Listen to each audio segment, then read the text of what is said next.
Kartini's life story has the full name Radan Ajeng Kartini. This woman was from Japara, East Java. Was born on April 21st, 1879. Kartini was born in the colonial era where there was no equality between men and women. At that time, women were not allowed to go to school or work. Many people think that it is enough for a woman to stay at home and serve her husband. From there began Kartini's thoughts on various problems including oppressive feudal traditions, forced marriage, and polygamy for upper-class Javanese women and the importance of education for girls. Her thoughts she wrote in several letters sent to her Dutch friends. Kartini also has an older brother named Sosro Kartono, who is a person who is good at languages.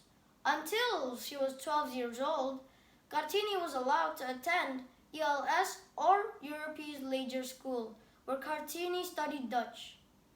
Kartini's figure is also depicted as a female figure who has a passion for learning, even though she was discriminated against at school.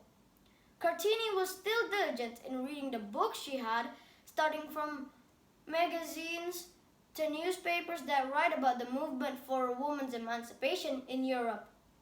From the books, newspapers, and magazines she read, Kartini became interested in the progress of thinking of European women.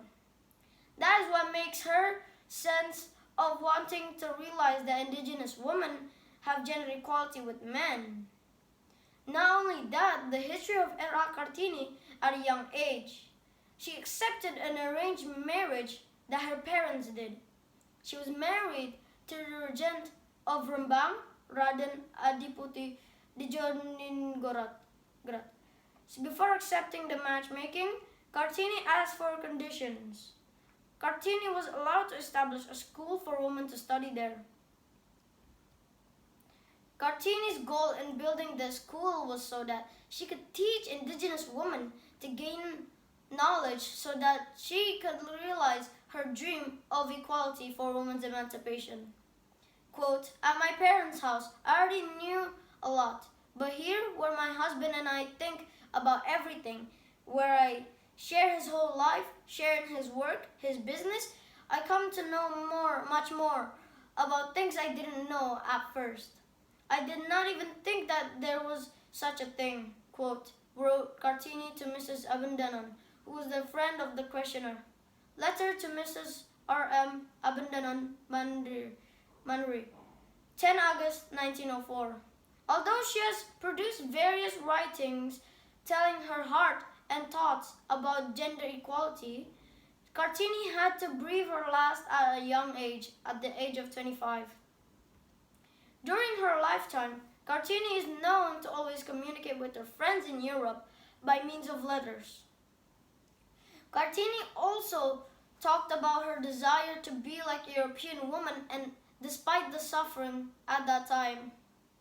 After Kartini, J.H. Abendanon, who was a minister of culture, religion, and craft of the Dutch East Indies, collected all letters from Kartini and made it into a book titled Door Duisteren tot Licht, which means from darkness to light, in 1911.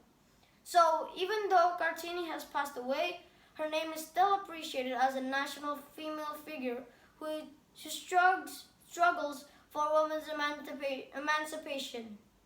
Even the date of her birth is commemorated every year, namely every 21st April, we commemorate Kartini's Day. Hopefully by appreciating the struggle of Era Kartini, we can have a strong soul, especially for women, to continue to fight for gender equality in work, education, and politics.